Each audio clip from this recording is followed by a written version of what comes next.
Welcome back to Mac Talk Sports, and what a game we just witnessed. It had everything, fouls, free kicks, great defending, great piece of goalkeeping, yellow cards, red cards to the managers, tears of joy, tears of jubilation, tears of despair from Cristiano Ronaldo and his mom. Penalties being saved, 10 penalties being missed, like everything was there. It was a perfect knockout game. So let's get right into it. The game started, and from the first whistle up until the 120th minute, it was just one-way traffic. Portugal controlled the entire game. They had the possession the entire time, like 80 to 20% possession. That's how much ball they had, the control they had. Slovenia, their game plan was basically to just sit there and defend and then hit Portugal on the counter attack, and they were quite successful at it. They got a couple of good chances out of it, but they were not they were unable to capitalize on that.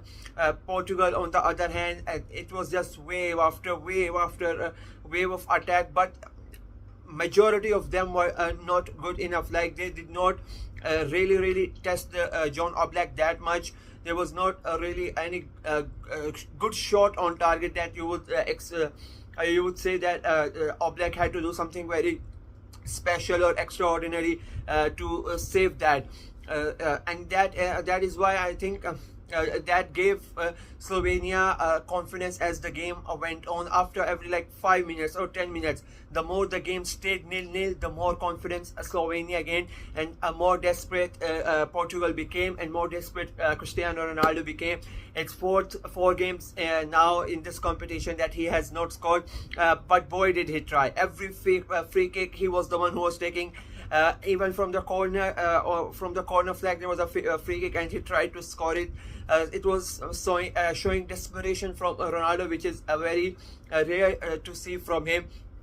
Of all the free kicks that he took, there was like only two of them that came very close to the scoring. One of them went just above the corner, above the crossbar. The other one went straight into Oblak's hand. And that was it. Apart from that, none of his headers were that effective. The free kicks, apart from those two, or rest of them were disastrous, to be very honest. And as I say, Portugal had a lot of ball, but they did not create chances that would really threaten Oblak or the Slovenian goal. Polinia had one chance in the first half early on, but he shot, it hit the crossbar and went out just before half time. Slovenia, to their credit, as I said, had a couple of good chances. Sheshko on both occasions, but unfortunately he was not able to put the ball back in the net, and the game remained 0-0 as we went to extra time.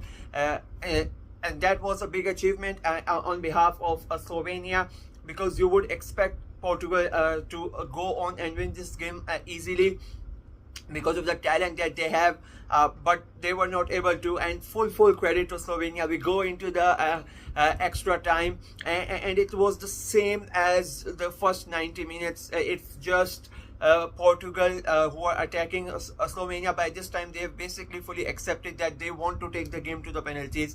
They're just hanging on, and they were amazing. Both the defenders, the goalkeeper, as a collective unit. You had players diving, putting their bodies on the line, trying to defend whatever they could. They moved forward together, they moved backward together.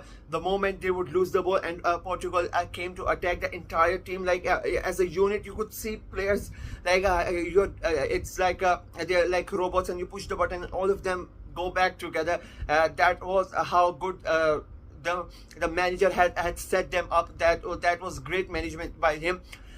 And unfortunately for them, one mistake by Diego Jota gets pulled by the defender, and they get a penalty. Now, in my opinion, it was a very soft penalty. The only reason they have gave it was because there was contact, but it's quite clear that Jota runs into the player, into the defender, and he could have not given him as well. But I think if he would have not given, then they would have gone to VAR, and VAR maybe would have given. So it was quite a soft one, in my opinion. Nothing malicious, nothing like dangerous from Dragovic. Just a simple tug and he gets the penalty, and up steps Ronaldo. And they showed the feature that last 15 penalties from Ronaldo, all of them have been goal, and you expected Ronaldo to score. But again, Jan Oblak is one of the great goalkeeper of the current generation. He's there, makes himself look really big, and all the Slovenian players are in Ronaldo's ear, saying whatever they want to distract him, and they were able to distract him. Ronaldo misses the penalty and then he loses it. I have never seen Ronaldo so emotional in any game. It does. The last time like I really remember him crying was 2004 Euros when Portugal got out, or apart from that, nothing really. The 2016 Euros when he got injured, but that was a different situation. Seeing him cry in a game when there is still 15 minutes to go and maybe even penalties to go, it was like, it was weird, because you don't expect him from him because of his mentality and all that stuff. Maybe it's the indication that it's his time on an international level. It's basically done, as most of us expect that this is going to be his last tournament. So maybe that is in mind, that I have missed my chance. Maybe I will. This is my game. We will go out, and I might be the reason for it. And for a player like Ronaldo, or a person with his mentality, I don't think he could have taken it. His mom was crying on the as well. They showed it on the big screen. All the Portugal players, they are consoling him, telling him to just get it done, get himself back into the game. We go out into the second half. And then if Ronaldo's mistake was not enough, then in comes his best friend, the oldest player of the tournament, Pepe, who was brilliant throughout the game. With his age, with his experience, and to play almost like 115 minutes and to perform the way he did, and he was done, but basically, and then he makes that mistake, and then Šeško, who has been really good in the tournament. I made him like a player to watch before the tournament started, and he was really good. But that's the difference between an established striker and an up-and-coming striker. He's still young. He's still learning the craft, and that was the difference. If, let's say, if it would have been another recognized striker, or a striker with experience to play in big matches, Slovenia would have scored that goal. He's one-on-one with Diego Costa, who makes a good save. He comes out to make the angle small for Šeško. But as I said, if he would have been another experienced striker, he maybe would have chipped him, maybe would have taken it around him and scored. But he just tries to shoot it directly, and Costa saves it. And Pepe is very happy with that. The game remains 0-0, and it remains 0-0 until the end. And then we go into the penalties.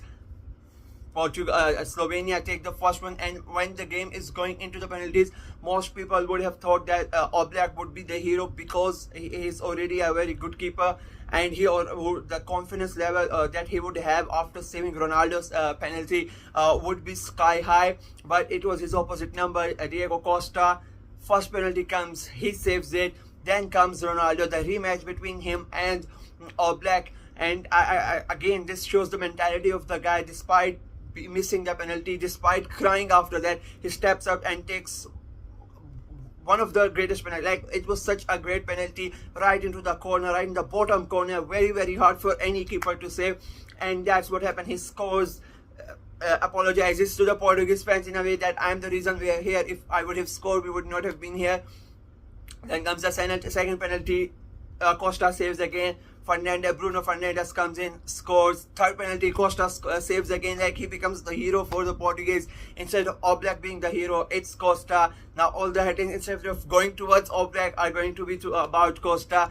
Then comes Bernardo Silva, and it's 3-0 Portugal win on penalties.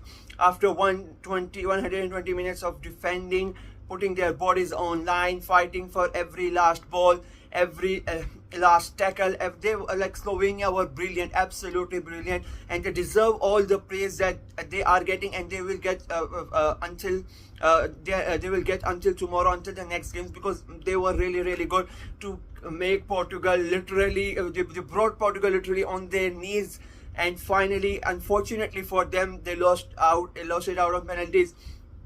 And even though Costa's saves were good, apart from the first penalty, the second and third penalty, I would say it was quite easy. The penalties were not good. They were really close to the keeper and on a good height for Costa. You still have to save it. I'm not taking anything away from Costa, but I think the penalties were not really up to the mark, and that sort of let them down. All in all, a great performance from Slovenia, and I really like that their fans kept singing even after the game ended. They were clapping, they were like bowing to their players, letting them know that we are with you. You have done your country proud to make this to make it out of the group, and then to bring Portugal right at the end and to go out on penalties. A big achievement for them. Really glad for them, but unfortunately they are out. Portugal, they are going to play France, and after these two games, I don't think that game as much the games is on a Friday, and the same time the game is Spain versus Germany, where both teams have been amazing. Both teams have scored a lot of goals, and the other game is France versus Portugal, where barely both of them are not able to score a goal. So the contrast in those two quarterfinals is going to be amazing, and I'm really looking forward to it. That's it from me in this video. Please let me know what you guys think of the match, and what you guys thought of Ronaldo and his performance.